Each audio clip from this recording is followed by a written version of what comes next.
What's up, Drop Pod listeners? You can check out new episodes of the Drop Podcast every Tuesday and Thursday, wherever you listen to podcasts.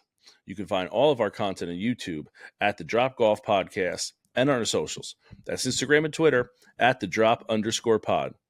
No matter how you consume us, like, subscribe, rate, review, all that good stuff.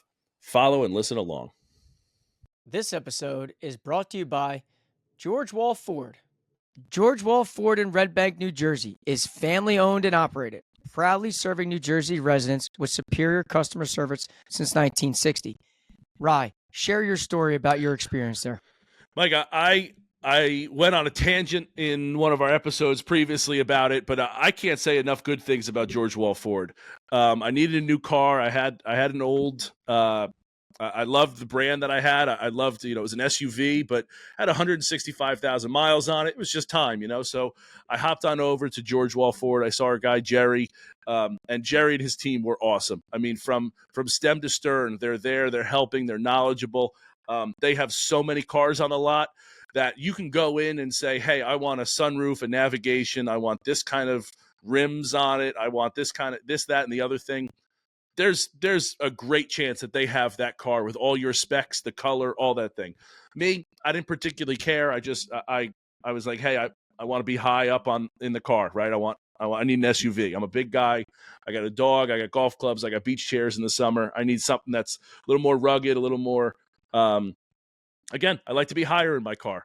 And I went and saw Jerry. He pointed me in the right direction. And again, it's awesome to have that kind of help and support from your salesman to the finance guy to even they got somebody who helps you set up your car, right? I got an app on my phone now that's got my auto start on it. I can locate my car if I don't know where it is. I could take a trip to Japan if I wanted to and be like, did I lock my car? And I can go into the app and lock my car. So even people helping you set up that stuff, just the hands-on approach over there is incredible. So if you need a car, head on over to George Wall. And go ask for Jerry. They were awesome there. Again, stem to stern from everybody. I can't say enough good things about it. It was an unbelievable experience. So to Ryan's point, there isn't a better place to shop for a brand new car. Just call 732-704-1932 and ask for Jeremy Wall. George Wall Ford in Red Bank for all your car buying needs. This is the Drop Podcast where we talk golfing in the Garden State. I'm Mike Pora, and this is Ryan Kulat. What's up, Drop Pod people? Welcome back to Interview Thursday. Today is August 22nd, and if you remember from our episode on Tuesday, we have Darin Bunch on today. Darin is the director of marketing for Tobacco Road, which Mike got to not meet, but they had several conversations, we'll call it. A couple DMs went back and forth, I'd assume, Mike, between the two of you, and was able to help kind of coordinate Mike's trip down to Pinehurst and facilitate a little bit with Tobacco Road there. So it was really cool to hear his perspective, and frankly, one of the things I can't get over is that he does this job and travels to Tobacco Road from California, which is where he lives. So it was very interesting hearing how all that kind of works and how that all works out. So a really, really cool interview and frankly, a different perspective than ever we've had on the show. Yeah. I mean, listen, I meeting, well, I shouldn't even say meeting, but conversating with Darin since way back in, I guess it was December that him and I opened up these lines of communication that, hey, listen, my dad, my brother and I are heading down there in July. We'd love to get out and play. We've never played it before. And then him working his magic behind the scenes, and then getting to actually talk to him to see what goes on with his job. It's frankly amazing what he does. And I was just in awe the history that he knew of Mike Strantz, the designs, how he hit it off with the owner of Tobacco Road, how when him and Brian Orr end up at Tobacco Road, the pictures are taken with the drones. They're hardly ever playing. They're really working. The cottages that are on grounds, like the whole thing is just legitimately second to none. And, meeting guys like Darin is kind of like outside our niche, but it's always nice to kind of open those doors sometimes. It really is, Mike. And actually, since that interview, I went and looked at Mike Strand's golf course designs. We talk a lot about, or we hear a lot about Mike Strand's and how Tobacco Road is this wonder, and I've gotten to play True Blue and Caledonia, and how special those places are. Mike Strantz has 9 golf courses accredited to him. You talk about someone who was taken away way too early from us. I mean, if he had a run like he has and extend that for an entire career, I mean, absolutely, golf missed out, quite frankly. Golf really did. I mean, just real quick, Caledonia, True Blue, ones we talk about. Tobacco Road, already talked about. Tot Hill Farm in North Carolina, one that I don't know if you've They just renovated it. It's brand new. It's not brand new, but it's one of the most highly sought after places. And you'll hear in the interview, Darin even brings it up. Mm-hmm. He brings up Tot Hill Farm, that next time you're there, if you want to get another experience, go hit that one up. Go hit that one up. Yeah. And I mean, he's got one in California, another one in California, Virginia. I mean, he's got some excellent ones on here for just having 1, 2, 3, 4, 5, 6, 7, 8, 9 of them that are really a credit to him solo. How early in his career, how many did he help out on or whatever? But yeah, really, really cool. So again, and he claims to be the only one who's played all the Mike Strantz courses because one of them is no longer in existence. So really pretty excellent. So it was really, really a cool interview and a different perspective, a neat perspective, and something that was something's definitely worth staying and checking out. Mike, I don't want to hold the people up. I can feel them getting giddy for this interview. So you ready to send it to them? Send it away, buddy. Full send. All right, here we go. We're going to send you to our interview with Darin Bunch, Director of Marketing for Tobacco Road. Enjoy.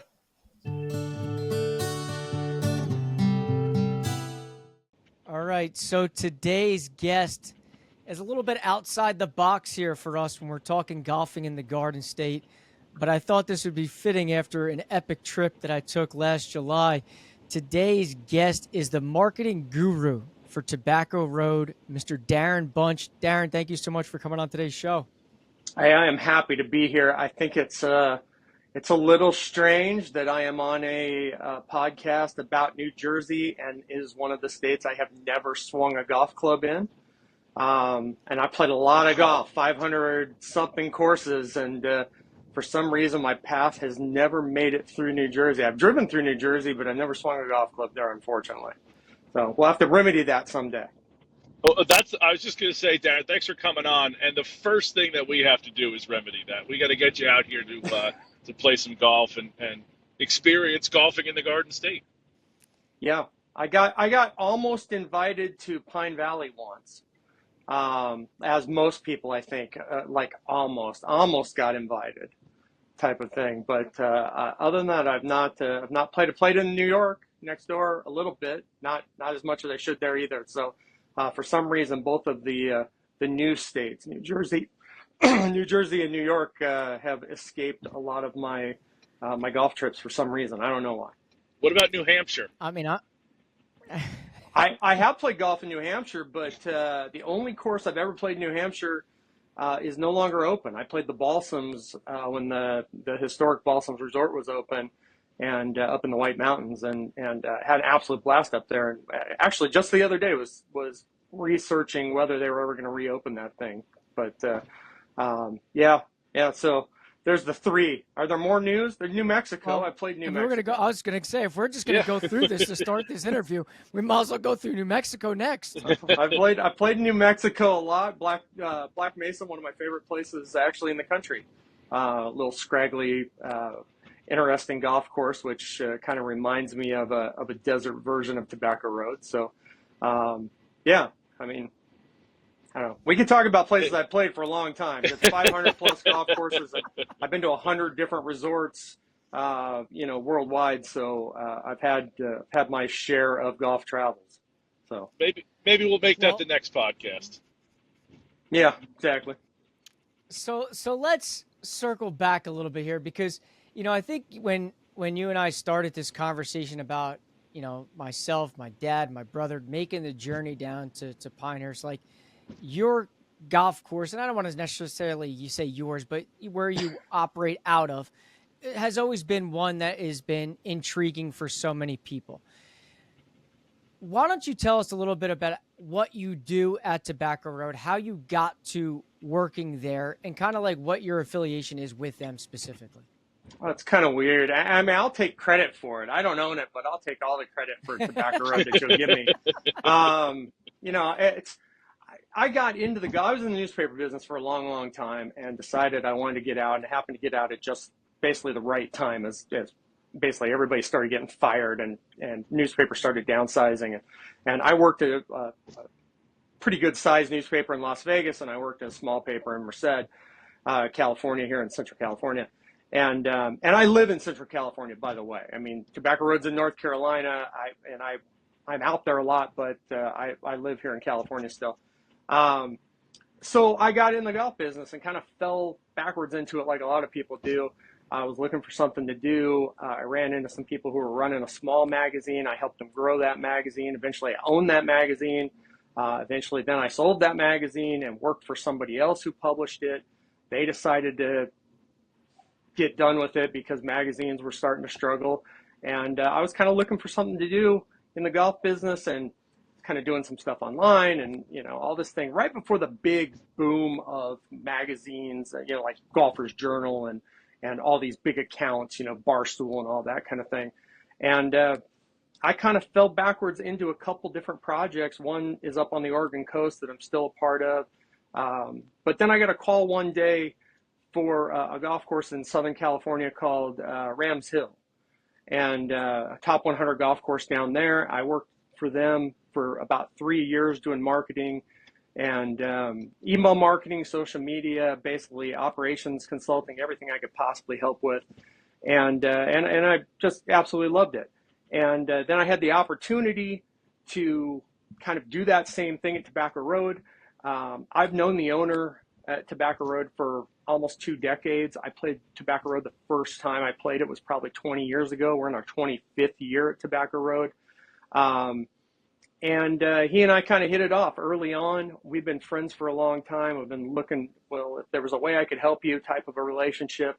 And it just so happened that the timing was right. And I came there and so I do all their, I'm the guy you're talking to. If you reach out on a DM or whatever, I'm the guy behind the social media accounts, Instagram, Twitter, TikTok. I guess we call it X now, Twitter. And I do all the email marketing.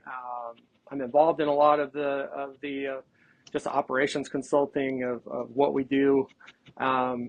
And just try to be a part of the team and kind of I equate it to being a utility player in baseball. I just try to play whatever role I can to help out. And that's kind of the way I've always been. And, I've got other places that I may do that same thing for going down the road. Right now, I do that. And on the flip side of that, I help out my friend Brian Orr, who is one of the best golf course photographers in the country. He and his brother, also named Darin, have a golf packaging company out here in the West for Mesquite, Las Vegas, St. George, Scottsdale, and Laughlin. And so now I help them with a lot of their stuff too. So, golfpackagepros.com there's your shameless plug for that. But yeah, so, I mean, that's how I got to it. And I love Tobacco Road. I mean, that's the thing. When I had the opportunity to finally do something with Tobacco Road, I jumped at it because the very first time I played it 20 years ago, I was sold from the very first tee shot. I mean, you talked about it on your podcast, your recap. You stand on that first tee shot and you're trying to figure out where to hit it. And I remember getting to the green of that hole and just turning around and looking back through the little valleys that are between those mounds and thinking, just who envisions a hole like this? And at that point, I knew nothing about Mike Strantz. Now I'm probably one of the people who knows more about him than most people. I believe I'm the only person I've ever found who has played every Mike Strantz golf course in the country. And I know a lot of people played like 5 or 6 of them, but I've played every one. And which was fortunate. I didn't think I would get that chance because the two in Virginia, closed down for a small time, and then they were brought back to life, and I was able to play both of those. So, I've become a Mike Strantz aficionado, I guess is the case. So that's how I got to where I am now. Yeah, So, I mean that's pretty impressive. what I remember when I got to go play True Blue, which is an early Mike Strantz, I feel like Yep. I feel like I got to say this when I talked about True Blue, in only seeing the pictures um, of Tobacco Road before Mike got there. It was like True Blue kind of has some Tobacco Road. You can kind of see it, and then it's like Mike Strantz went on this journey and made it full blown. Full blown what Tobacco Road is, but you can kind of see the early workings of it down there. Yeah, it's when you look at any of his courses, True Blue and Caledonia, both down in the Myrtle Beach area, and they're almost night and day in some ways when it comes to it. Of how this design that people associate with Mike, but it's really driven by whatever land he's got and trying to build some big landforms and that type of thing. So, True Blue's fantastic as well, and it's got elements of Tobacco Road, just like all the courses that he did, kind of have a feel for that Mike Strantz vibe.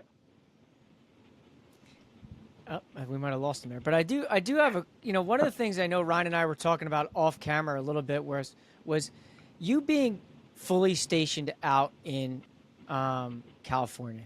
How are you able to make that all work going, kind of like back and forth? How often are you actually at Tobacco Road? Like, how do you make all that work? Or a lot of what you do is digital anyway, so you're able to do it really from a computer anywhere?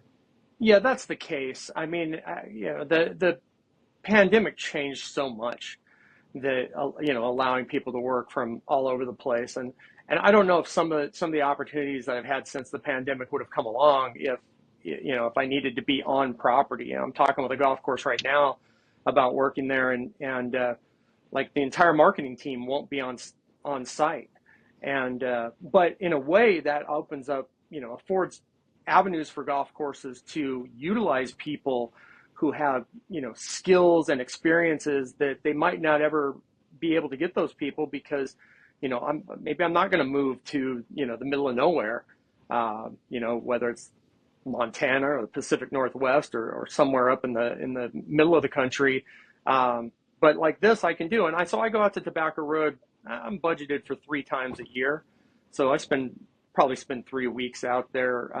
If there are things I need to get out there for, I can go out there more. But other than that, I'm just in contact with everybody every day. I mean, we're talking as if, we're in the offices next door to each other. And I've always been that way with the owner anyway. I've always been texting, and, he texts me ideas. I text him ideas, whether it's about Tobacco Road or just the golf business in general. And so it's seemed to work out and worked out in my favor, definitely in this case. Yeah. Although Yeah. I wish I lived there, because I would play it a lot more. That's the issue.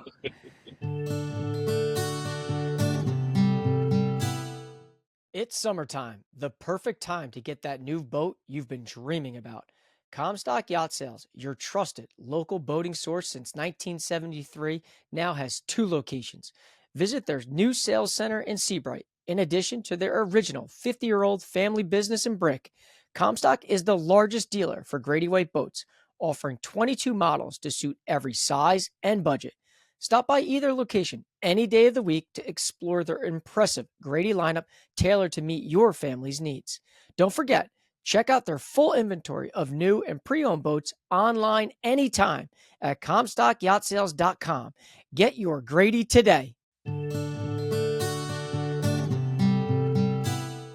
Kind of staying with that, like when you're at Tobacco Road and you're on these, like, it's not necessarily a vacation for you, but when you visit these 3 times a year, what is it? How does your job differ from like constantly answering like DMs and emails and being all virtual to now being on site, on property? Like what is that like juxtaposition of your job? What does that entail?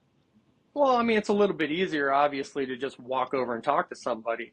And there are things that get more involved in emails and texts and that kind of thing that are just easier face to face, certainly.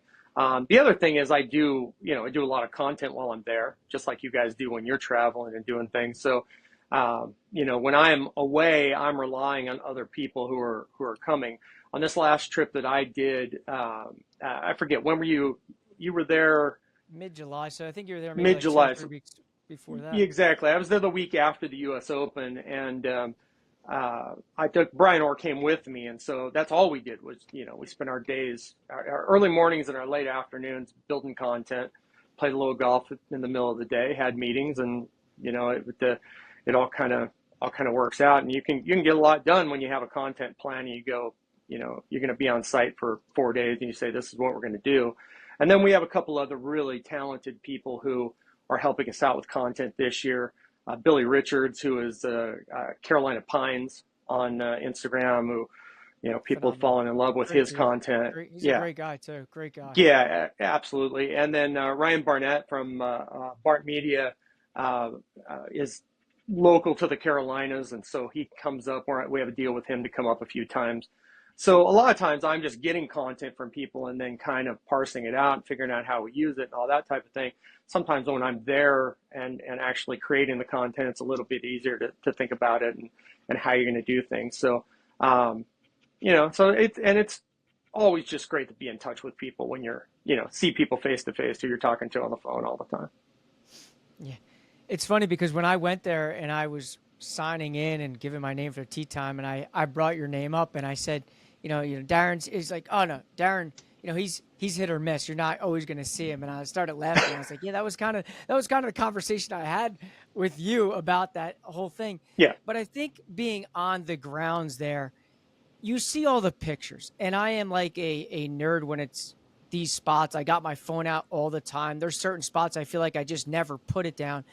And this was just another one of those spots. Now, I would say it wasn't even the nicest day. It was overcast. It rained for part of the round that we were there. But I still, on every single tee box, would just kind of like do a full 360 and be like, oh my God, like who it would imagine putting this there or this massive bunker all the way down what looks like a hole all the way down there. Like, I just thought the whole golf course had a unique, like, fun vibe to it. But I also thought at times, listen, it could be challenging. Like, my dad, brother, and I played the back tees, and it was like, okay. Like, there were a lot of times you had to put your big boy pants on and say, listen, we're going to try to do this thing. Yeah. Yeah, I don't ever play the back tees, just, but then again, I'm old and I play with hickory. You can see in the corner. I don't know how much it is. You can see my hickory clubs back there. But I think what's interesting about it, and you use the word that we talk about all the time in your other podcast, where you said it can be gimmicky occasionally. And I'm not sure what that word means. And so I've kind of been on this campaign to talk to the owner about, I'm putting together kind of a little, I don't know if I'm going to do it on a podcast or how I'm going to roll this content out, but I talked with him about every hole on the golf course and how it came to be. And I think what people don't understand about Mike Strantz and his work is he's got these big, bold features. And to me, that's exciting because I like big, interesting golf, whether that's out at Bandon or up at Gamble Sands or Tobacco Road or down at Stream Song, all these different places, and or up at Cabot, let's say. But he very much utilizes what's there with the land. You guys mentioned, Caledonia and True Blue. They're totally different golf courses. He didn't go into Caledonia and just start building big, massive mounds out of nothing. It was South Carolina countryside, basically. When you go to Tot Hill Farm, you go through 3 distinct ecosystems really at Tot Hill Farm as you're playing. And so what I have found interesting as I dug into this is a lot of the huge features, hole number 9 being one of them, where it's kind of on a cliff on this ridge. Most people assume that he created that ridge between hole 9 and hole 1, but that ridge existed from the mining days. He just found a way to utilize it on both sides of the ridge and built golf holes into it. And so it has this wow factor, which I love. But as you pointed out in your thing, you're not the first person to go out there and play it for the first time and tear it up. Like, I mean, you went under par your first time around. We see that all the time, because if you understand how to attack the golf course and don't try to overpower it, you can shoot a pretty good score. There's a lot of stuff to help you out there in addition to what Mike wanted to do was make it visually intimidating. He wanted to play with your mind. And that's why that first hole, you know, you're like, where the heck do I hit this? But once you hit it over the mounds, you got nothing but room out there. And then you're, you know, full speed ahead. Let's go for the second shot and try to make eagle. Yeah, then that's a funny thing, because you bring up 1 and 9. I actually, you know, not to brag here, but I did birdie both those 2 holes. And I think one of the things that I left there after playing it with my dad and my brother, and even talking to Ryan about it, was it's like a strategic golf course. Like, you got to know your numbers, and you're hitting it to a lot of numbers. Like, okay, I know that I can hit this ball 265, but then after that, it becomes hazardous. Stay away. So Sure. I knew for someone like me, you're kind of poking and prodding your way around there. And for someone who's a numbers driven guy, analytics is kind of like how my mind operates. For me, I was able to do that, where if I'm a longer hitter and want to just rip driver all this everywhere, that's not necessarily going to play into probably an enjoyable round at Tobacco Road. Yeah, exactly. We hear that story all the time. We'll have somebody come out. We'll have 2 guys come out. We'll have a better player and an average player. And the average player will kind of just take what the course gives him. And the better player will come out and, you know, we'll go for it on every par 5. We'll try to hit it over the trees on 13. We'll try to hit a hook around the trees on 16. You know, we'll do all this on hole 5. He'll try to drive it straight as opposed to playing it out to the right like you should and hitting a wedge in. And so, and then he'll get into a bunch of trouble. And then, oh man, this golf course is terrible and it's contrived and it's all this and that. And it's like, well, he forces you to make decisions, because golf at its best is us making decisions and then executing. If it was just about executing, it wouldn't be nearly as interesting, in my opinion, for the game of golf as a whole. So, you know, it's making the decision and then trying to do what you're supposed to do once you've made the decision of what you're supposed to do. And I think Tobacco Road encapsulates that, you know, better than almost anywhere, in my opinion.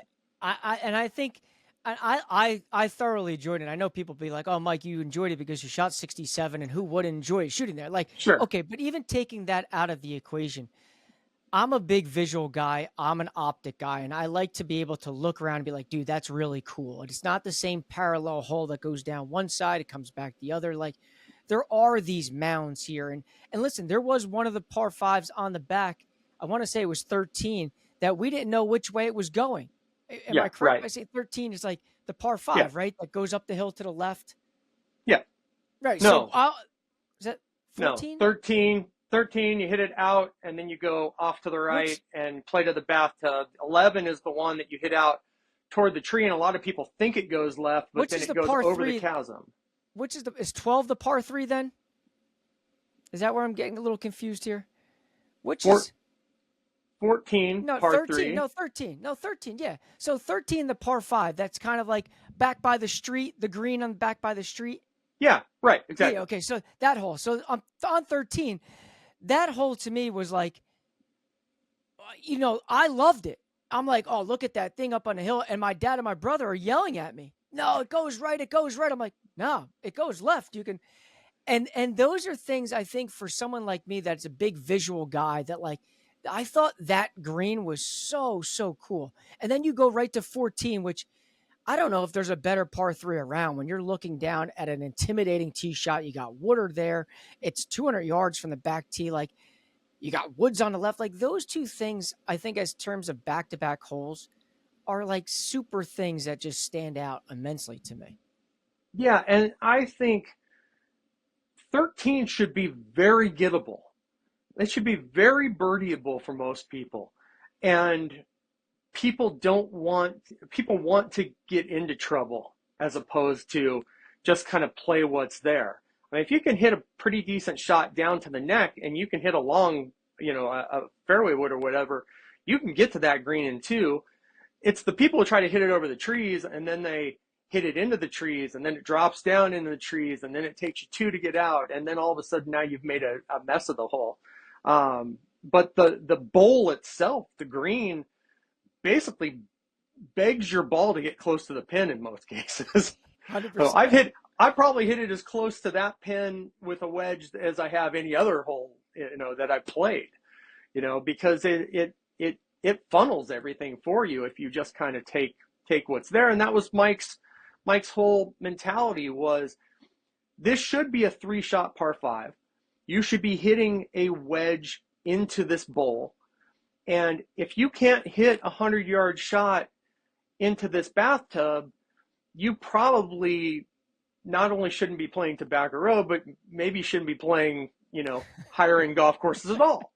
And there's plenty of good wide open golf courses for you to go play. There's, we talk about all the time that there's a lot of places to play golf in this country. And if you don't like one, go find the ones you do.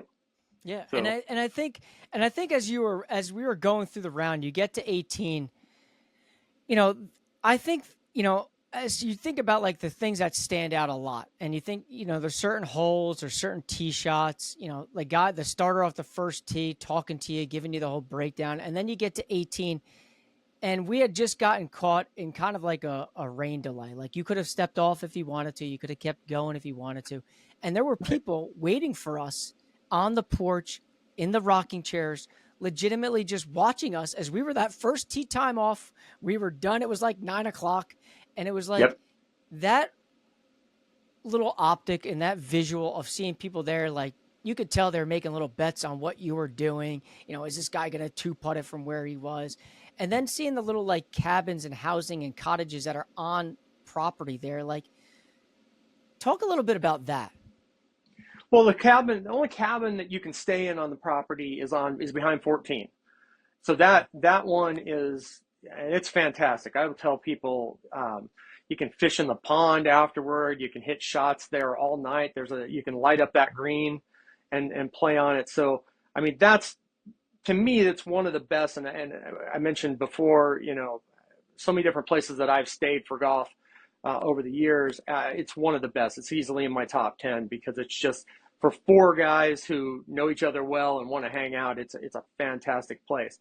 But what you're talking about with the back porch there of the clubhouse and that whole kind of facility up there, it's just such a sweet spot because the 18th green is elevated too.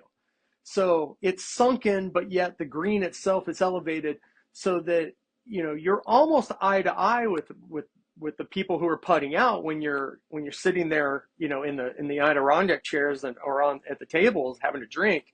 And, you're just watching people play and people can, the great thing about it is every shot can be a victory or disaster. And so, I've seen people miss that green down in the little valley and take, 3 or 4 to try to get back up onto the green. I've seen other people, hit it from 180 out, way back, barely got it into the fairway and then, knock it to 5 feet and have to, sit there and knee knock over a 5-footer for, make birdie. So, and people like you, where you were coming in and trying to protect the score, which is the worst feeling in golf. Listen, all those people out there watching. And exactly. Listen, you want to talk about an intimidating tee shot on 18. You have to carry the ball a pretty good distance to get on the other side. And I'm saying to myself, like, because at that point it's raining, the horn went off. I'm running back from one of the tee boxes. I think I'm running back from legitimately maybe like the plow tees. And I'm running all the way up the hill to the ripper tees. And I'm sprinting. Meanwhile, my brother and dad are like, you know what? We're just teeing off here. We don't give a crap. You can go run. And I'm up on this hill and I'm like, oh my God, I have to get this ball in the air and it's got to carry a decent distance. Otherwise, my great round has just gone to crap. Yep. Yeah, because your tee box for 18 is actually the same teeing ground as 17. It's a par 3 17, which is very elevated down to that par 3. I'll tell you a funny story. I haven't told anybody this. When Brian and I were out there, and Brian does a thing called Golf Illuminated, where he shoots at night, has this kind of patent pending procedure that he does to do these cool things. And so when I'm with him, I hit glow ball shots for him to take pictures of for this process that he does. And we decided we were going to do the 18th tee, which was the first one I think we've ever done that didn't have a flag in the picture. But you've got all that sand that you have to carry from there. So we go back and we weren't all the way up where you were, but we were the next tee box down. And, I don't hit it particularly far, but I can get it out there a little ways with a regular driver. And so we get set up, but these glow balls don't go as far. So we hit a couple glow balls and I can't even carry to the fairway. They keep coming up short and landing in the sand. So we go down to the next tee, try it again. Now I'm getting a little bit closer. Then we go down to the next tee. So finally I was the forward tee hitting these to get these glow balls over to get the effect of this golf illuminated shot, which turned out being wildly popular when he posted it. I think it's the most likes we've ever got for one of them when we put it up. But it's funny how much distance, as my point was going to be, that how much elevation change and how much distance there is between the guy who's playing the plows and the guy who's playing the rippers in between there, and you still have the disc tees in there, which is where most people who can hit it play. So it's I think that elevation is something that people don't understand until they've actually gotten to the property and seen the property, and just it makes for some blind shots, as you pointed out in your other podcast, but it also makes for this kind of, I don't know, roller coaster feel is not really the right thing, but it really kind of, not only does it play with your mind, but it gives you a variety of types of shots.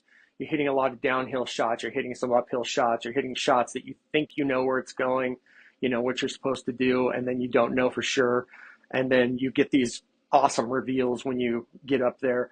And to me, that's all part of the thrill of playing it. And when you come back and play it again, you will see when you come back, because I'm going to make sure you come back again, that you will think differently about every hole. Because now that you have an idea in your mind of how this thing lays out, you will come up with, you might try to attack some things more than you should, because you think you can, and you might play some things much safer, and you'll know where to land a lot of balls that roll out. Yeah, and I think that was the thing for someone like me. It's like, all right, kind of just looking at the app on my phone and kind of poking and prodding my way around. That's kind of how I thought about that place. I'm not necessarily a long hitter, but my brother just absolutely mashes the ball. So he took the tactic, I'm just going to rip this all over the place. And you learn very quickly there, like, well, you can do that, but you can also make it 8 and ruin your round and be miserable the rest of the day. Because, I think it was 12. No, 11. Is the 11 the par 5? I'm trying to think off the top of my head. Is that the one with the steep bunker that goes, it's all the way down, like in the chasm? Okay, so I just think about like this place. Those two, my dad and my brother left there so frustrated. They were like the most frustrated they were. I leave there like on cloud 9. But the one shot, my brother had hit his second shot into that chasm on 11. Yeah. And I have this on video of him legitimately what looks like 1,000,000 miles down in the ground. And I got my camera and I'm videoing this as I tilt the camera up. Something like that, even him, who was beyond frustrated with what his day was going on, left there with a smile because he got the damn ball out and onto the green. And those are like memories about that spot, regardless of what you shoot, that I think are always ingrained in your mind. Yeah, we talk about it a lot of that golf shots are more memorable than scorecards. So, I mean, I can tell you what my best round ever is, and I can tell you the handful of times I've been in the 70s or whatever, but I remember individual shots far more than that. And that chasm, as dangerous as it can be, is probably the number one place where people shoot some type of content when they're at Tobacco Road, because you get down in there and you're just like, what do I do? In fact, Brian and I, when we were there, we set up 4 cameras and I hit shots out of there. And we'll put that content up eventually, but we wanted to show all the different views of what it's like when you're shooting from, when you're hitting a shot from down there, because it is it's unlike most things that I've seen. Yeah, I thought that was absolutely insane. And the last thing I want to kind of pick your brain about is obviously, on Twitter, okay, I know that you kind of have your own little handle here, okay? And I know you also, do other things besides just a Tobacco Road. Sure. Why don't you plug a little bit about your golf getaways and things that you do outside of Tobacco Road a little bit?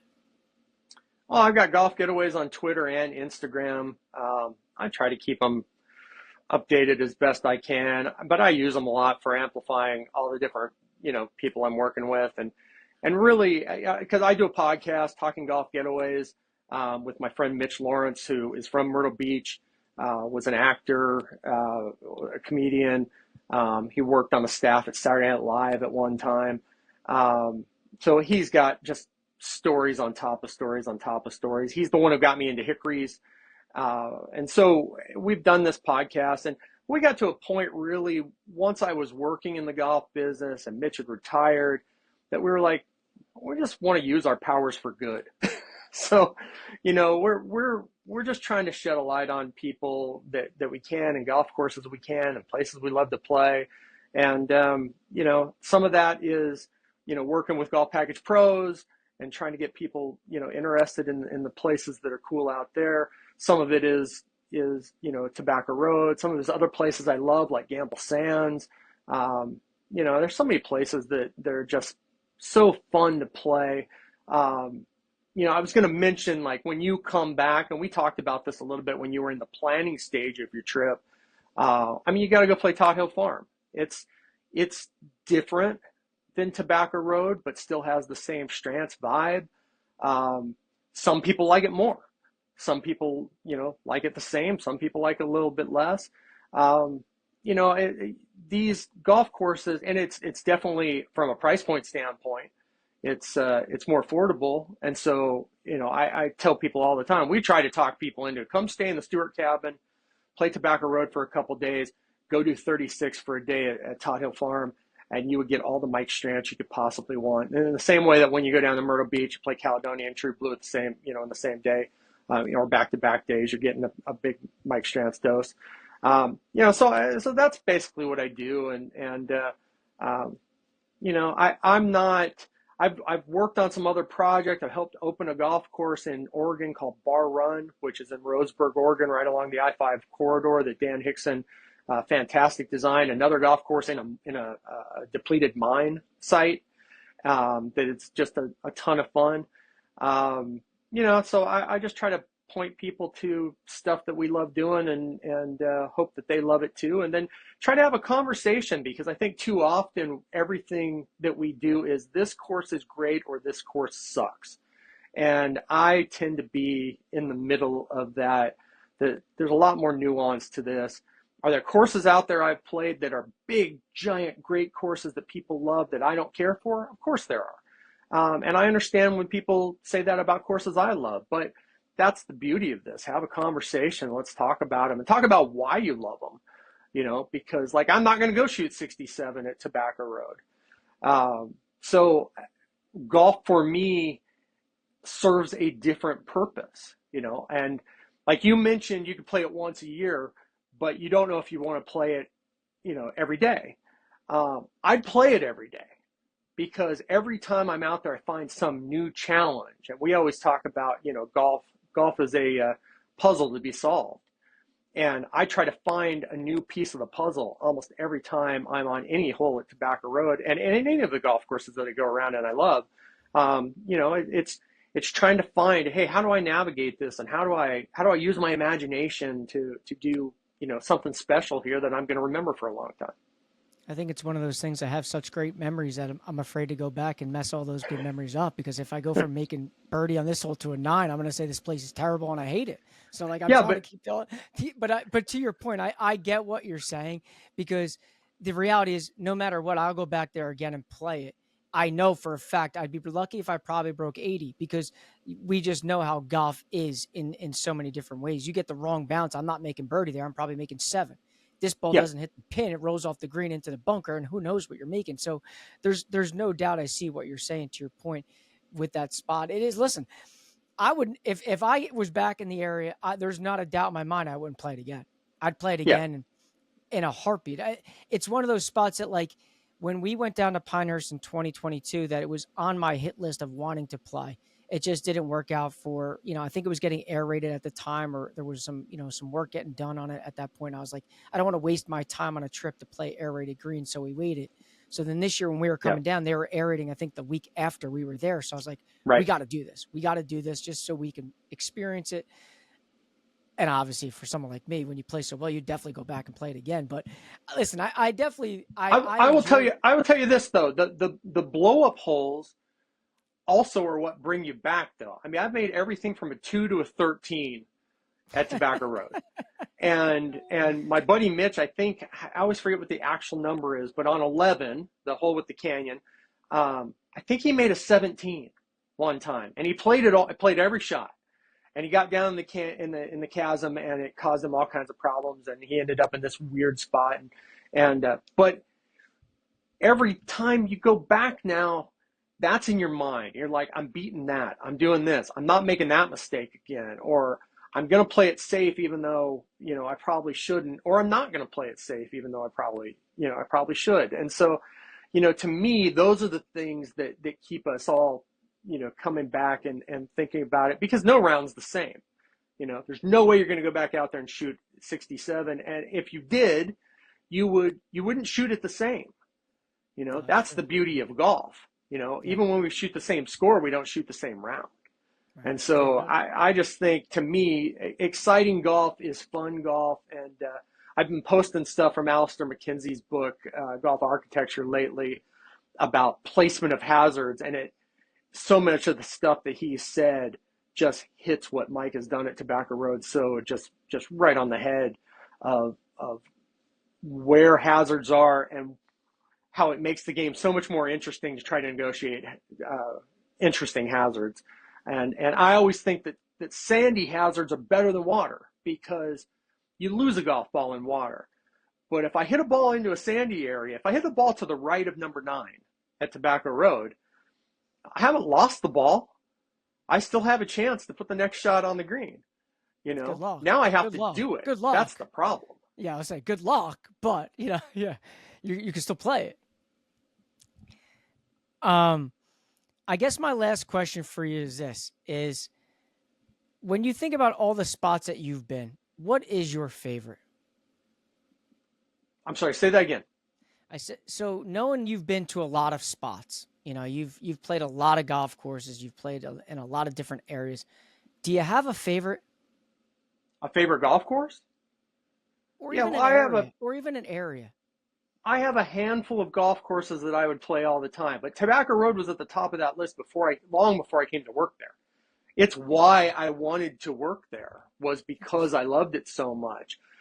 Gamble Sands is on that list. I absolutely have a blast up there. It's wide open. It's wide open in a way though that people who talk about it being too wide don't understand, is that there's so much strategy if you take the right line and hit your lines, you can really try to score. But then for the average guy, it doesn't beat you up. And so it's it's a polar opposite in some ways to kind of these other bigger Boulder courses, even though it has big features and Kid's done fantastic work there. Now he's building a second golf course there. It's got a fantastic short course that's super fun. Cabot Cliffs, one of my favorite places in the world. The mix of scenery and what Core Crenshaw did there with their golf holes, absolutely fantastic. So, I mean, those three kind of hit the top of my list at this point. There's so many places in Scotland that I could go play. I love Ardglass, which is near Royal County Down, and just it's quirky and cool and just I mean, couldn't get enough of it. And it's one of those places I need to get back to. But there are just there's so much good golf in Scotland. I mean, you go roam the countryside in Scotland, you're going to find fun and seaside golf. So, I mean, if I was just going to go hang out somewhere for a couple of weeks, I'd probably just go back to either Scotland or Ireland. So, yeah, I think if I went there, I'd never come home, and I'd have a pretty angry family with me. But nonetheless, hey, listen, let a man dream, I guess. But listen, I can't thank you enough for helping me all out when I was setting this whole thing up, because I know I joke around behind the scenes, but for me, when I started this whole project, it was all the way back in December, touching base with guys like you to see if people like me would be able to even get out there at a time that would work. And then going to actually play it, live it, experience it. It was like an unreal day. And legitimately you coming on today, talking about that whole place. I listen, I can't thank you enough. I truly can't. I'm glad you were able to do it. I'm glad we were able to make it work, because, I mean, you would be amazed at how, first of all, we're just crazy busy, as golf has been in general, but we have as well, the last few years since the pandemic, and just the number of kind of people who hit me up is a lot of people. And so I'm glad we were able to make it work out. Hey, I want to say one thing though about your trip somewhere else, not Tobacco Road related, but you mentioned you went to Longleaf, and which I have a great time there, and I've taken friends down there and played it. If you go back and play Longleaf, you should play the little 6-hole bottle brush short course, which is just a ton of fun. You got to kind of drive a cart over, and then you just walk it with 1 or 2 clubs. It's not like the Cradle, but it's this kind of just very bare bones, fun little chipping short course. And not enough people know about it, in my opinion. It's one of those things. We went around it twice when I had my guys out there for a trip, where we added Longleaf to the trip, and just had an absolute blast. You can get around it really fast, and it's super little fun thing to do. I'll be dead honest, I didn't even know it existed. Yeah. I didn't. Yeah. I've honestly played it twice. We played it back in 22, and I loved it. And I said, listen, let's just go back. It's a great spot to play in the morning before we head over to Pinehurst in the afternoon. I didn't even know that existed.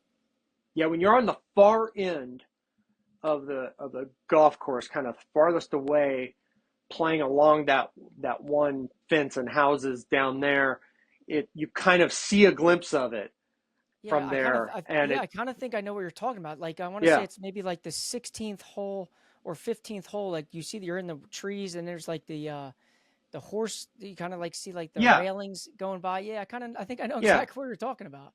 Yeah, so if you go back, ask about it, and go do it. It doesn't cost. I don't think it costs very much at all to play it. And anyways, it's just kind of a cool thing. I love golf courses that have little hidden things like that, and so I'm always trying to tell people, go do something like that, because you can do it. It's more like you were talking about on your trip. You want as many golf holes as possible. Well, there's a way you get 12 more. For virtually no money, and just guys. I think we played as an 8-some, and just hit shots and had fun. So. Yeah, listen, I went 140 holes in 5 days. So if we can add more to it, listen, I'm all for that. So I don't know if my dad and my brother are, but listen, I'll be more than happy to add some to it. So I've had a few trips. I've had a few trips like that. I've got one coming up that's going to be a little bit insane like that. I'm going to Tetherow in Bend, Oregon.